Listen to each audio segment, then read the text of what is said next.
Mesdames, Messieurs les journalistes, chers invités, comme vous le savez sans doute, la commission de discipline de la Ligue sénégalaise de football professionnel vient de nous notifier le mardi 26 mars 2019 le procès-verbal numéro 11 de sa séance du 16 mars courant, relatif au match de la 15e journée qui s'est joué entre l'AS Pikine et le Jaraaf de Dakar. Ce match a été émaillé d'incidents causant de graves blessures à notre intendant Abdoulaye Niass et à l'entraîneur de l'équipe de l'AS Pikine, M. Djibril Fall. L'économie des décisions rendues en première instance sont les suivantes. La première a été celle de suspendre, à notre grande surprise, 2 sociétaires de l'équipe, à savoir Mame Thierno Dioum, qui a été mentionné dans le PV comme étant Mame Thierno Diouf, et Boubacar Traoré. Ils auraient, selon les rapports qu'on a reçus ultérieurement, écopé de carton rouge à la fin de la rencontre pour, selon toujours ces rapports-là, comportement coléreux, excessif et incorrect, en sus de proférer des propos injurieux et indécents à l'endroit des arbitres. Et, selon toujours le même document, n'ont pas produit de relation écrite comme le prescrit le règlement.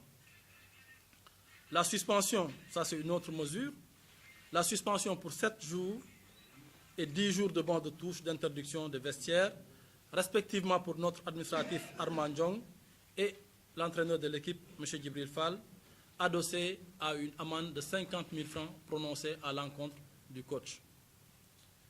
2 matchs à huis clos pour l'AS Pikine, en plus d'une amende financière de 400 000 francs qui a également été prononcée à l'endroit du club qui, soit dit en passant, aurait engagé sa responsabilité civile. Vous voyez donc que ces sanctions sont expressives, extrêmement lourdes et injustes également, au vu de ce qui s'est réellement passé ce jour-là au stade Léopold Sédar Senghor. Loin de nous l'idée de dédouaner de façon abusive le comportement de certains de nos supporters notamment, qui ont certainement fauté, mais également, il faudrait encore, pour qu'on ait le sentiment de justice, que quand il y a faute, la sanction qui soit prononcée soit proportionnée à la faute commise. Dans son argumentaire de fond, la commission de discipline a porté toute la responsabilité des faits à l'AS Pikine. Une responsabilité, dit-elle, civile et morale. En pareille circonstance, et si c'est le cas, c'est ça la procédure normale, il faudrait que la personne incriminée soit entendue. Même dans les cas de justice les plus banals, c'est comme ça que cela se passe. Quand on vous incrimine d'une faute, on vous demande de vous prononcer par rapport à cette faute-là et de donner votre version des faits. L'AS Pikine a été privée de ce droit élémentaire. Dans ces visas également, la commission a visé les articles de presse pour appuyer ses décisions. Nous voudrions rappeler, a été diffusé en direct sur la RTS à travers la plateforme de Star Times, qui est partenaire, comme vous le savez, de la Ligue. Donc, les images existent et peuvent être mises à la disposition de la Ligue si elle le désire. Parce que la Ligue est l'employeur de la commission de discipline qui a eu à prononcer les sanctions contre l'AS Pikine et contre ses sociétaires. Donc l'éthique voudrait que ces images puissent être visualisées pour avoir une idée précise de ce qui s'est réellement passé le jour de ce match-là. La commission donc a montré une légèreté incompréhensible en prononçant des sanctions sans même avoir visualisé les images qui sont à disposition et s'étant arrêtée uniquement sur des coupures de presse. Si elle avait visionné les images, bien entendu, elle aurait eu une nette idée que les joueurs Mame Thierno Dioum et Boubacar Traoré n'ont jamais été expulsés lors de cette rencontre-là, jusqu'à la fin du match en tout cas. L'expulsion, comme le prévoit le règlement, est matérialisée par le carton rouge qui est brandi par l'arbitre, vous le savez tous. Et cela ressort de l'alinéa 2 de l'article 18 du code disciplinaire de la Fédération sénégalaise de football et l'article 196 des règlements généraux de la même fédération. Cette visualisation, donc, aurait dû permettre aux joueurs de faire un acte administratif simple et banal, qui est la relation écrite. Nous rappelons que ces joueurs ont continué à officier pendant les matchs qui ont suivi cette 15e journée. Ils ont joué en Ligue, en Coupe de la Ligue, je crois. Ils ont joué en championnat. Ils ont également joué en Coupe du Sénégal, si je ne m'abuse. Donc, ils ont joué pendant 3 matchs. C'est dire que si toutefois l'AS Pikine était consciente que ces joueurs-là avaient écopé d'un carton rouge, jamais l'idée ne nous aurait traversé de faire jouer ces joueurs-là. Donc, c'est dire que l'expulsion-là est purement fictive. Deuxième argument que Pikine voudrait faire porter à l'opinion publique nationale et internationale, c'est que tous les blessés sont du côté de l'AS Pikine. Or, vous autres journalistes qui avez été ce jour-là au stade, vous avez pu constater que les supporters de l'AS Pikine étaient autrement plus nombreux que les supporters du Jaraaf.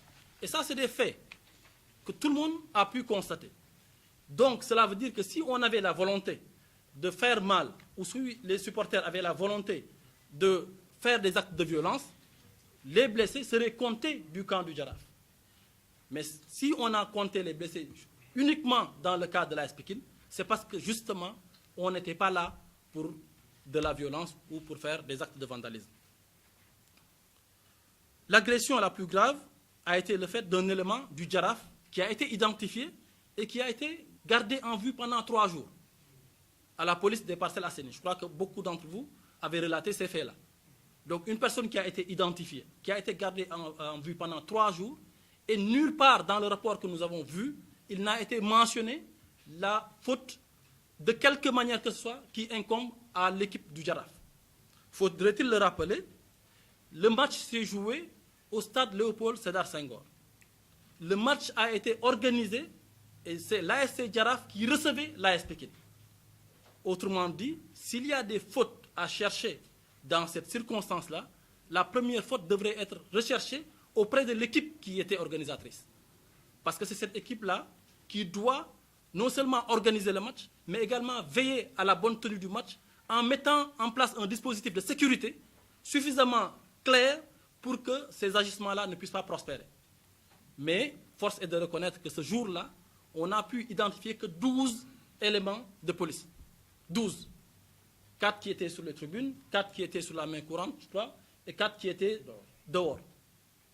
Il est inconcevable de penser en un seul instant qu'un match d'une si grande envergure, d'un si grand enjeu, puisse être organisé avec une telle légèreté dans le dispositif sécuritaire. Et de ce point de vue-là, motus et bouche cousue, comme on dit, il n'y a pas eu un seul mot qui a été prononcé vis-à-vis de cette responsabilité qui est à souligner. Du côté des secouristes, il n'y en a pas eu un seul. Cela est une violation flagrante de l'article 11 des dispositions particulières du règlement du championnat professionnel et de l'article 113 des règlements généraux que je viens de citer de la Fédération sénégalaise de football. La feuille de match du commissaire, la feuille de présence du commissaire de match peut attester, de même que les rapports de police de ces faits-là graves que je viens de souligner.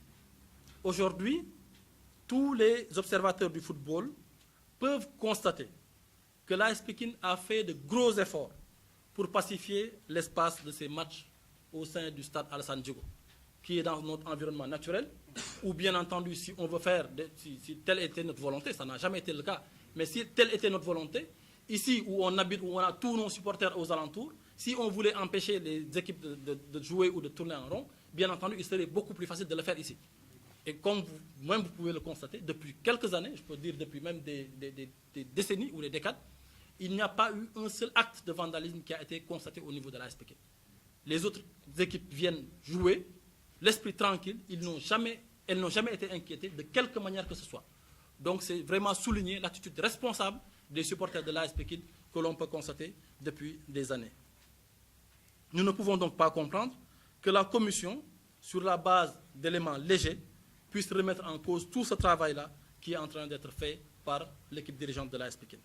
Star Times, qui est aussi un partenaire privilégié de la Ligue, est aujourd'hui très satisfait du déroulement des matchs qui sont diffusés par l'AS Pikine.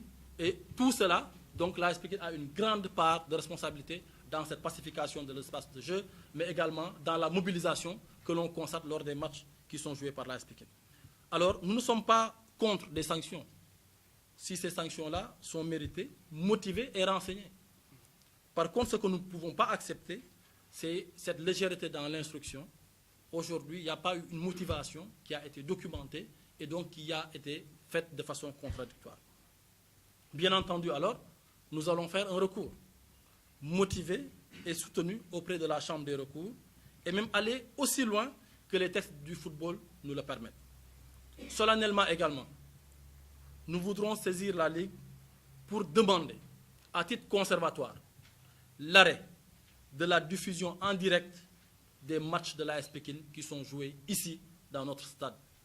À titre conservatoire, nous voulons faire comprendre à tout le monde, à toutes les autorités du football, qu'à partir d'aujourd'hui, jusqu'à nouvel ordre en tout cas, l'AS Pikine décide qu'aucun de ces matchs ne sera diffusé en direct par Stade.